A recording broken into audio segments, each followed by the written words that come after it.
to our Mills Team Fall Market Update. I'm Sue Mills, and here with Sarah, Katie, Mike, Christine, and Lauren. And we're here to talk about our favorite topic, real estate navigating real estate in kind of an interesting time. So we're probably at the end of October about to experience our sixth interest rate increase since February.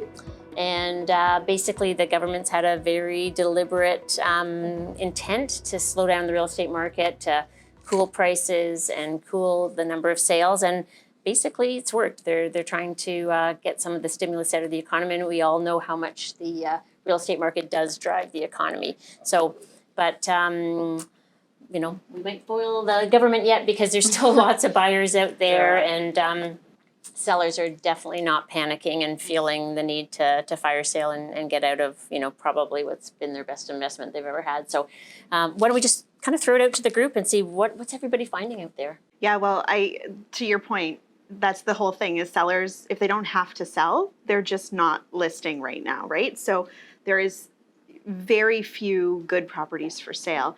And although buyer demand has come down and, some people are kind of just sitting on the sidelines, and for some, maybe the change in interest rates have, impacted their purchasing power. They can't buy that same, home that they thought they could, and maybe now they're looking at a condo instead. People are sitting on the sidelines, but there's still a lot of buyers out there. And so, I was sharing the story the other day is, just in the last couple of weeks, we saw 60 offers on one property. We saw 52 offers on another. And it just goes to show those properly priced properties and well marketed, those are the ones that are still having incredible interest. 50 and 60 presumably offers. Those are probably underpriced properties, right? Sure. In terms of the list price. Yeah, but even just between those two properties, for sure, if they were in the same neighborhood, that's a lot of buyers that are still out there. 100%. Yeah, good point. I agree. I think there's lots of buyers. I think what's really interesting when we just went through the stats, and obviously we're the feet on the street, so we feel the pulse before the stats come out.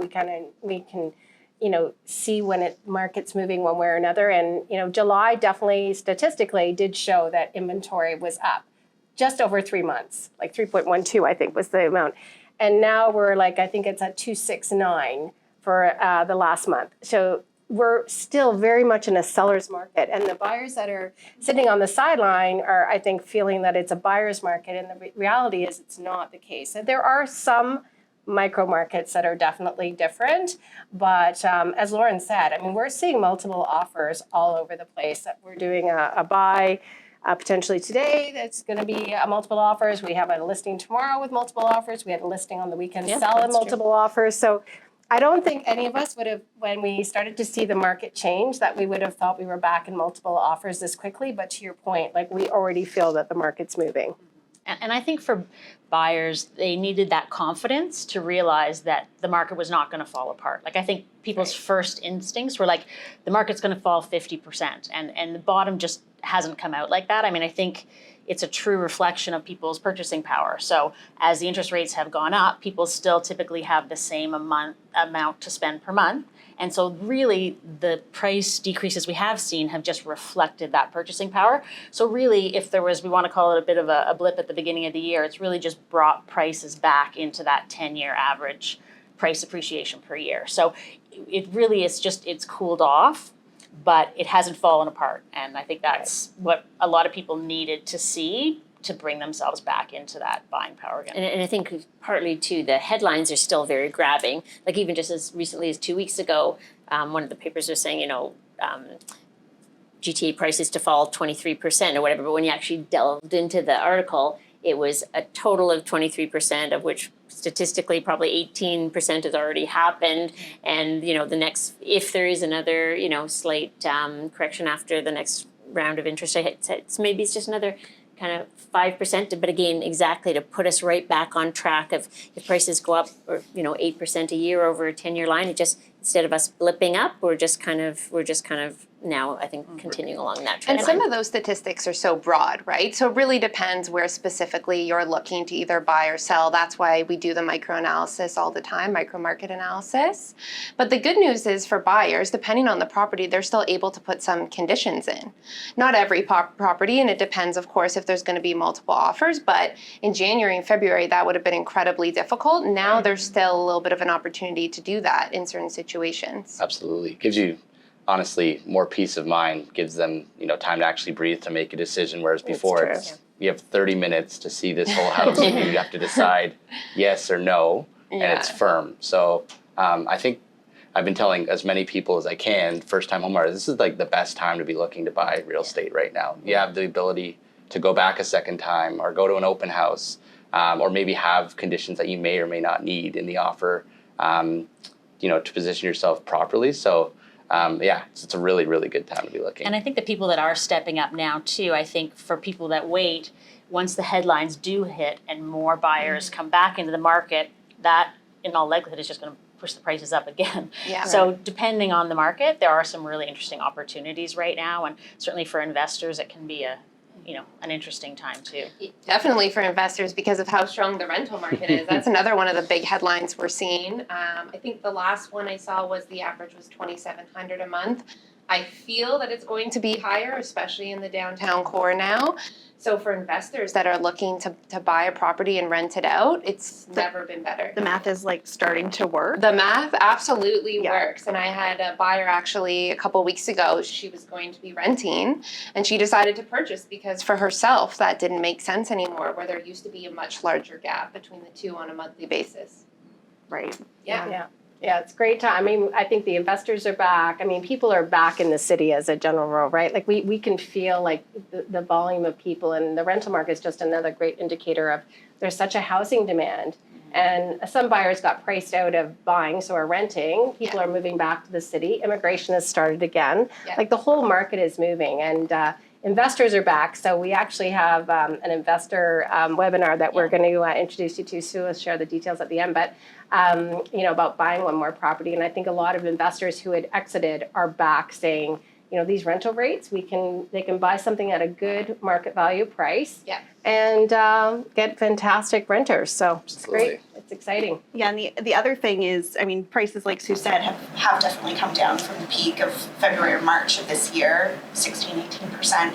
But for the last 3 months, the prices have been really steady, and in fact, like upticking, 1% or 0.5%. In terms of, you see it in the stock market, you see it in the real estate market, where there's so many buyers out there waiting for that proverbial bottom of the market. But once the press, which is often about a month behind, once the press picks up on the bottom of the market, it's really almost too late. And when you see, 50, 60, 70 people either visiting a home or bidding on a property, and probably 90% of those just waiting for that perfect moment, it can pass in a blink of an eye. And so if over time with real estate, then obviously we always say the most important thing is the time in the market, just getting in the market, holding property, but also it really isn't that important to time it perfectly and to sit on your hands. If you can always act contrarian to what the masses are doing, that's how if you're trying to outperform the real estate market, that's really the way to do it. Buy when other people aren't, and it's Sell when everyone's buying. Yeah, exactly. Or don't sell, because if you Hold hang on to it forever, that's it. So does anybody have a crystal ball on what we think might happen with rates? I think end of October, that seems to be pretty well believed that there's going to be another rate hike, and maybe in December as well. But I mean, it changes every day, so yeah, I don't. I don't have a crystal ball either, but Yeah. I firmly believe that when they stop increasing the rates and or flip them the other way, to Sarah's point, it's going to be, all buyers on deck, so to speak. Everybody's going to be jumping in at the same time, and particularly if these buyers signed a rental lease in the last couple of months, this time next year, it'll be really interesting, particularly if rates have held or have started to come down. We're going to see a lot of people jumping back in when their leases expire. Yeah. And I was just going to jump back to what we were thinking about all the multiple offers and stuff. One of the things I think that we've seen too, which was kind of an interesting phenomenon versus, earlier in the year when you had multiple offers and it was almost guaranteed to go way, way above the asking price.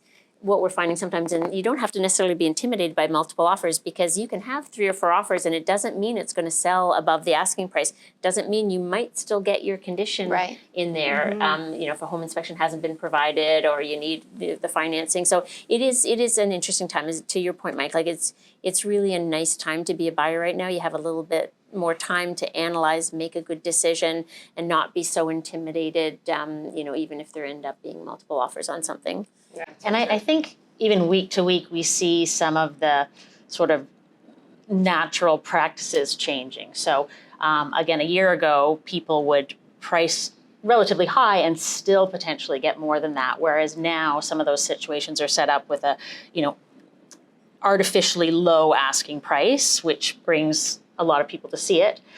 Or what we're doing now is more of a realistic asking price, which again is we're still seeing good traffic and good sales, but it's just a different strategy than either pricing super low.